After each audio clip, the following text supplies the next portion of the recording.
Algo ultrapassou as estrelas sobre Marte. Em outubro de 2025, uma faixa de luz cortando o céu marciano se movia mais rápido que qualquer coisa que o planeta vermelho já havia visto. 60 quilômetros por segundo.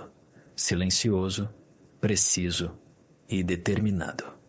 Por alguns segundos, o rover Perseverance da NASA registrou isso à distância antes que as câmeras do céu noturno se apagassem. Então, sem aviso, cada nave orbital rastreando a passagem do 3I Atlas, o misterioso visitante interestelar, parou de transmitir dados brutos. O silêncio foi instantâneo. O tempo impossível de ignorar. Quando as primeiras imagens não oficiais vazaram mostrando um fraco clarão esmeralda logo acima do horizonte, o mundo científico congelou. Nenhum cometa deveria se mover dessa forma e nenhum objeto comum deveria brilhar sem rastro de carbono ou vapor d'água. Algo aconteceu naqueles quadros perdidos. Algo para o qual nem a NASA, nem a ESA, nem mesmo o telescópio James Webb estavam preparados. E o que as próximas imagens mostraram mudaria tudo o que pensávamos sobre visitantes interestelares. Tudo começou com um único astrônomo amador, Stephen Burns, que publicou uma filmagem em câmera lenta de 9 minutos, compilada do arquivo público de imagens do Perseverance. A sequência mostrou uma faixa fina como navalha cortando o céu marciano, movendo-se a 60 km por segundo, muito além da velocidade de qualquer meteoro conhecido ou artefato. O alinhamento coincidiu perfeitamente com a trajetória prevista do 3I Atlas durante sua aproximação mais próxima. Em horas, os quadros se tornaram virais. Analistas ao redor do globo se apressaram para verificar ou refutar, empilhando quadros, comparando marcas de tempo e cruzando catálogos estelares. Alguns confirmaram a faixa, outros a rejeitaram como ruído, mas uma anomalia continuava voltando. Um fraco clarão verde, registrado exatamente a 0003, no horário universal, muito brilhante, muito nítido e muito sincronizado para ser um erro. Os debates se desintegraram no caos. Era uma emissão química, um raio cósmico ou algo que o Perseverance captou apenas por um momento? Algo se movendo propositalmente através da noite marciana?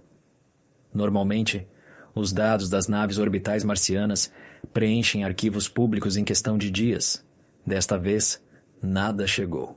Mars Reconnaissance Orbiter, Trace Gas Orbiter e Mars Express, todos observadores confirmados da passagem, silenciaram completamente. Nenhuma imagem bruta, nenhum arquivo de calibração preliminar, nenhuma telemetria. Apenas declarações vagas sobre verificação de dados em andamento. Dentro do laboratório de propulsão a jato, equipes de imagem trabalhavam sob escrutínio intenso. Para um alvo se movendo à velocidade interestelar, mesmo uma fração de pixel de erro poderia criar fragmentos falsos ou jatos fantasmas. Cada imagem tinha que ser verificada manualmente. Cada impacto de raio cósmico marcado à mão. Mas a verdadeira razão do atraso era muito mais estranha. Memorandos internos mais tarde mostraram que vários instrumentos registraram objetos perto do 3I Atlas que pareciam se mover em perfeita sincronização. Pequenos satélites fracos se arrastavam atrás em formação densa. O movimento não era aleatório. A geometria era precisa. Alguns engenheiros os chamavam de campos de detritos. Outros sussurravam outra palavra: sondas. Quando as leituras espectrais parciais finalmente chegaram à Terra, elas aprofundaram o mistério, em vez de resolvê-lo. Normalmente, o brilho verde de um cometa é a assinatura do dicarbono, moléculas de carbono 2 excitadas pela luz solar. Mas a impressão espectral das naves orbitais marcianas contava uma história diferente. Não havia dicarbono. Em vez disso, os dados mostraram níveis anormalmente altos de dióxido de carbono níquel e cianogênio, uma mistura química que nenhum cometa em nosso sistema solar jamais demonstrou. Ainda mais desconcertante era a proporção de níquel para ferro, invertida com o níquel dominando por uma ordem de magnitude. Químicos planetários tentaram ajustar as leituras aos modelos existentes e falharam. Alguns sugeriram zonas exóticas de formação no espaço interestelar. Outros propuseram contaminação de ligas desconhecidas, mas o brilho verde permanecia inexplicável. Como a luz poderia se comportar como se o carbono estivesse queimando quando não havia carbono lá? Era um paradoxo que desafiava cada regra conhecida da física cometária. Então, vieram as imagens que destruíram completamente o modelo. Mars Express e Trace Gas Orbiter registraram algo que nenhum cometa deveria produzir. Um jato de material explodindo em direção ao Sol, não para longe dele. Um jato frontal.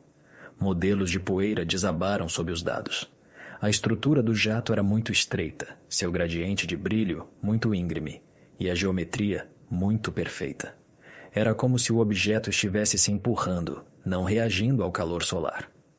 Pior ainda, apesar da aparente desgaseificação, a trajetória do 3I Atlas não mudou nada.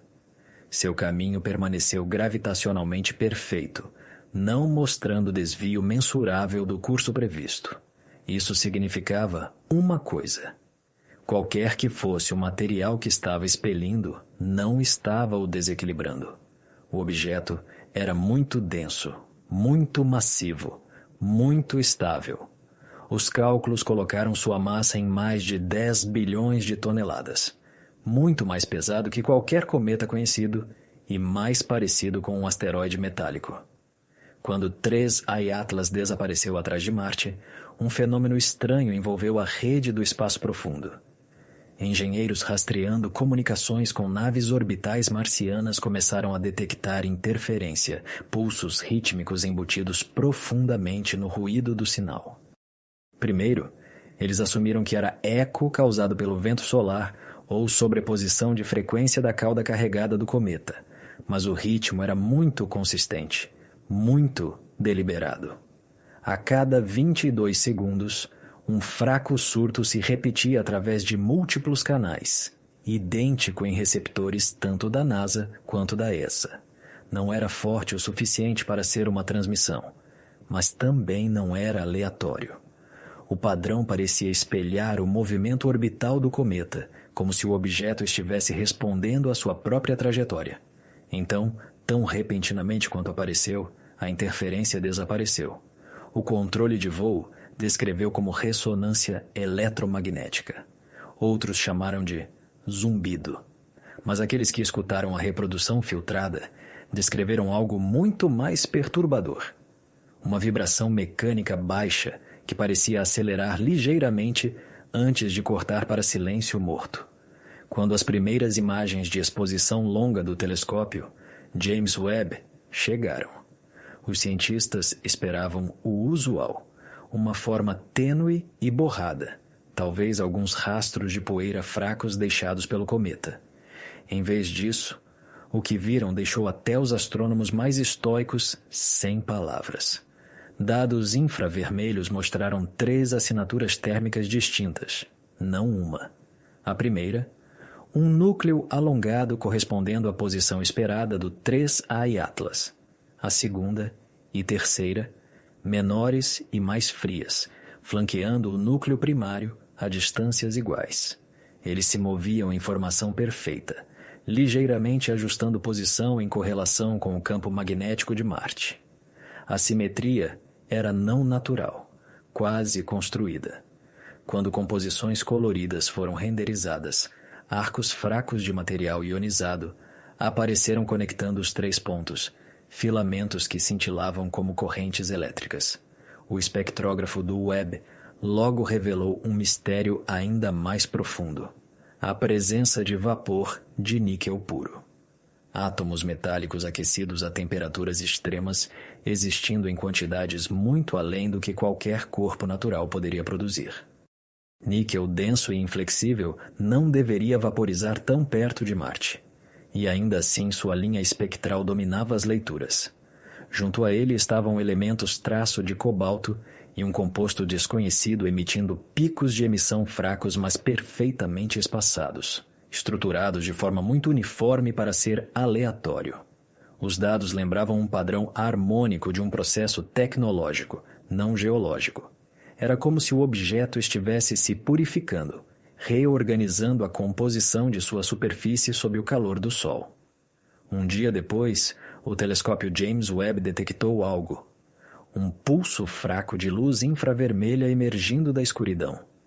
Primeiro, apareceu como um simples clarão, mas em minutos se estabilizou em uma assinatura contínua, mais brilhante e mais nítida que antes. O objeto sobreviveu ao periélio, mas agora era diferente. Seu brilho não correspondia mais à curva de reflexão de um cometa normal. Estava se intensificando, irradiando muito mais energia do que recebia. As proporções espectrais também mudaram. As linhas de níquel antes dominantes agora eram acompanhadas por novas emissões não identificadas, estreitas, perfeitamente espaçadas, como harmônicos de uma corda vibrante. A frequência correspondia ao ritmo de 22 segundos que havia perseguido cada observação desde a passagem por Marte. Mas desta vez havia algo mais, em camadas por baixo. Um pulso secundário, mais curto, mais rápido e assustadoramente familiar. Logo após o reaparecimento do objeto, radioobservatórios ao redor do globo começaram a captar perturbações na linha do hidrogênio, 1420 MHz, a mesma frequência usada no histórico sinal WOW de 1977. O pulso se repetia em intervalos precisos, muito deliberado para descartar. Quando decifrado, sua estrutura harmônica revelou um padrão estranhamente similar à órbita do cometa, uma espiral desenhada em código binário reproduzindo seu caminho de passagem ao redor de Marte. Não estava apenas transmitindo aleatoriamente, estava transmitindo sua própria história de volta para nós. Quando o sinal se intensificou, sensores de polarização do telescópio Webb detectaram algo ainda mais perturbador. A luz do 3I Atlas agora estava polarizada contra o vento solar. Normalmente, partículas do Sol espalham luz caoticamente. Mas neste caso, o alinhamento estava invertido, como se o objeto estivesse curvando fótons para seguir uma grade magnética invisível. O resultado era um feixe de luz que permanecia coerente por milhões de quilômetros, como um laser atravessando o sistema solar. A polarização não era aleatória. Ela rotacionava em intervalos fixos que se alinhavam perfeitamente com a rotação de Marte e a posição orbital da Terra. Horas depois, o impossível aconteceu. O telescópio James Webb registrou uma aceleração súbita no movimento do 3I Atlas, um desvio de menos de 0,01% de seu curso projetado, mas um que não podia ser explicado por gravidade ou radiação solar. Pela primeira vez, o objeto estava se movendo sob sua própria força. A aceleração era fraca, gradual e incrivelmente precisa, como uma nave corrigindo sua trajetória. O que tornava ainda mais estranho era a direção. Em vez de continuar seu caminho de saída para o espaço interestelar, 3I Atlas curvou ligeiramente para dentro, alinhando seu vetor com o plano orbital da Terra. Primeiro foi sutil. Pequenas variações na alta atmosfera, clarões fracos detectados apenas por observatórios de alta altitude. Mas em dias, o fenômeno se tornou inegável. A aurora verde pulsante apareceu sobre regiões que nunca viram auroras. Zonas equatoriais, desertos e latitudes médias se banharam em luz espectral que cintilava a cada 24 segundos. Cada ocorrência correspondia perfeitamente à posição orbital atualizada do objeto. O brilho se intensificava noite após noite, e quando cientistas compararam leituras atmosféricas, descobriram algo gelante. A luz não estava vindo da atmosfera. Estava sendo projetada nela como se do próprio espaço. Cabos de águas profundas, redes elétricas e até servidores de dados subterrâneos começaram a emitir um zumbido eletromagnético fraco. Não era ruído, mas estrutura, se repetindo em sequências harmônicas idênticas às observadas na luz do cometa. Dispositivos ao redor do planeta começaram a sincronizar inadvertidamente. Relógios derivaram para um ritmo perfeito com o ciclo de 24 segundos.